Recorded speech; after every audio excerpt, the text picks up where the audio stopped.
Estas férias leve o observador no bolso. Na praia, no campo ou entre viagens, acompanhe toda a atualidade sem limites. Assine com 40€ de desconto e habilite-se a ganhar uma estadia de 2 noites num dos hotéis boutique da Small Portuguese Hotels. Este verão, desligue da rotina, não da informação. Assine em observador.pt. Horas.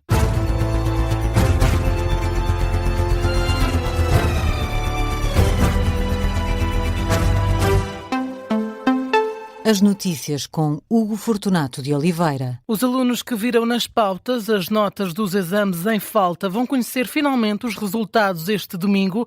A garantia é do Júri Nacional de Exames e do EDUCA, o Instituto de Educação, Qualidade e Avaliação.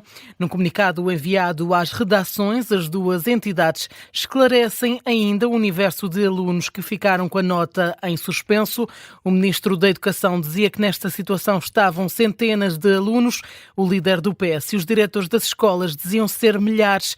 O número oficial agora revelado é de 1.400 provas que ficaram com a nota em falta.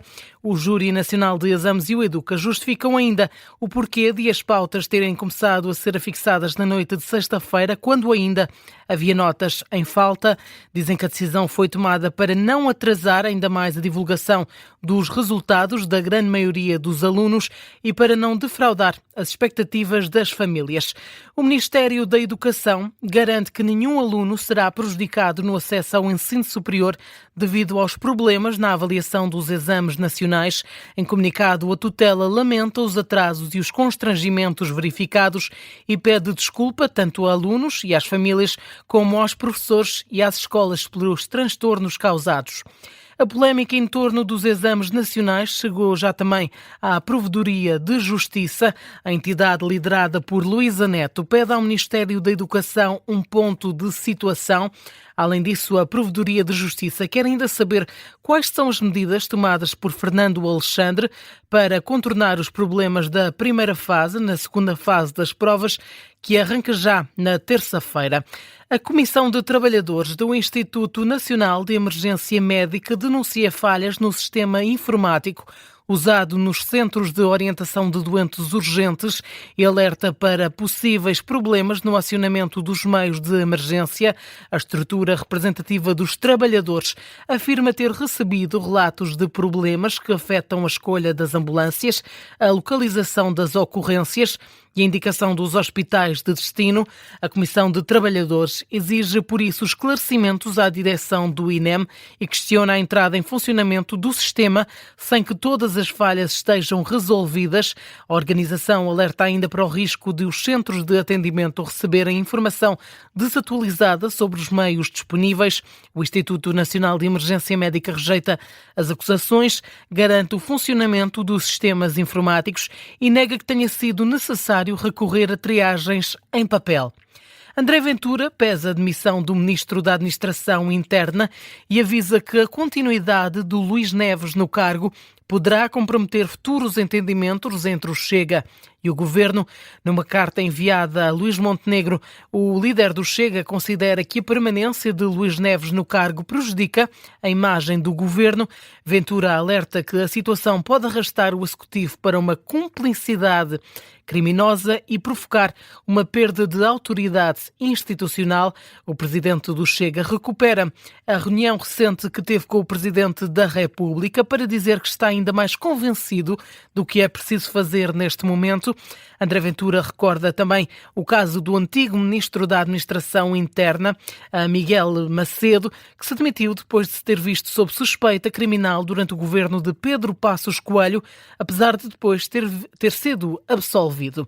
Na atualidade internacional, um alto comandante iraniano deixa um aviso aos Estados Unidos e ameaça com uma resposta devastadora e decisiva a qualquer nova agressão.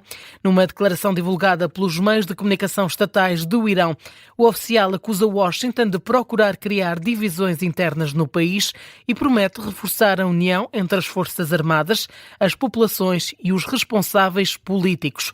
Uma declaração que surgiu sensivelmente uma hora antes dos Estados Unidos terem dado como concluída a 8ª noite consecutiva de ataques contra o Irão.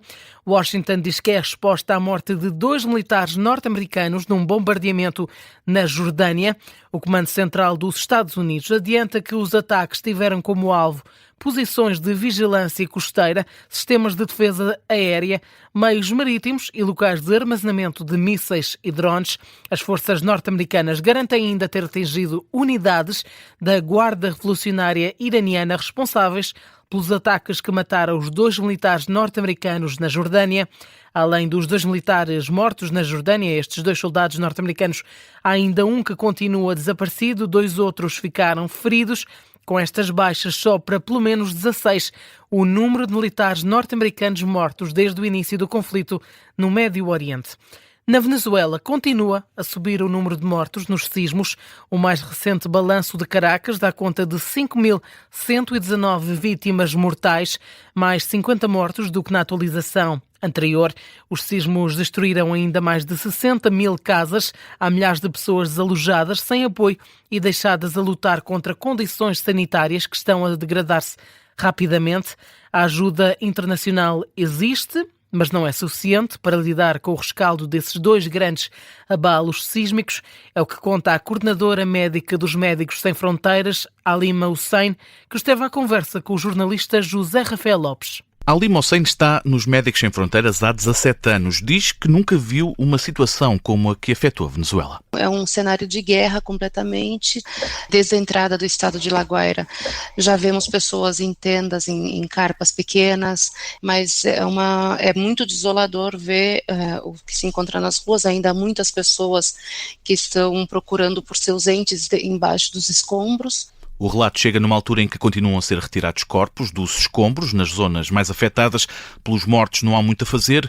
Os vivos têm uma árdua batalha pela frente. As pessoas têm medo, as pessoas estão vigilantes, estão em alerta.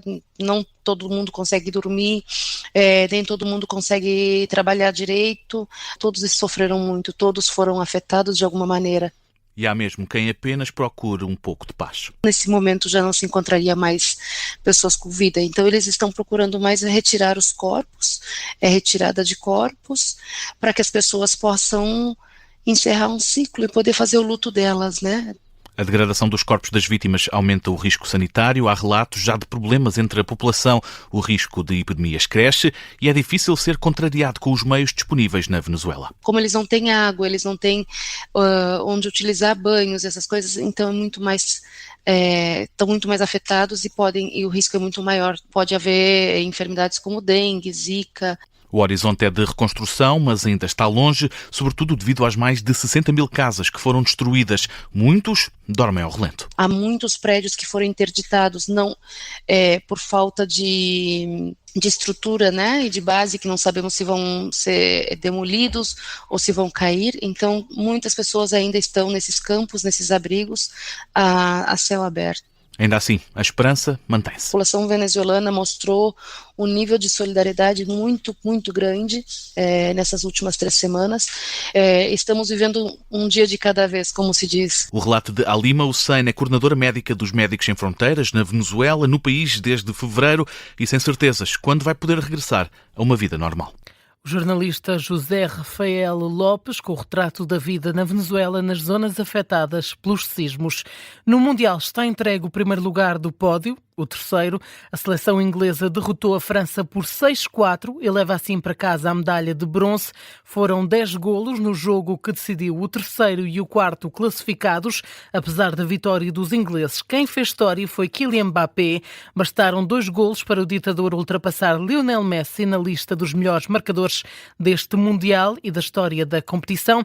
Mbappé tem mais um golo do que Messi, com um registro que o argentino poderá já este domingo superar na final deste Campeonato do Mundo. Espanha e Argentina entram este domingo em campo para decidir quem será a próxima seleção campeã do mundo. Para a Espanha, esta é apenas a segunda final no Mundial de Futebol, depois da vitória em 2010 frente aos Países Baixos. Registro diferente tem a Argentina, que joga a 7ª final à procura do 3º título mundial. Se vencer, a Argentina será a 3ª seleção a conquistar 2 mundiais consecutivos, depois da Itália e do Brasil. O Espanha-Argentina é para acompanhar aqui na Rádio Observador, com relato a partir das 8 da noite deste domingo.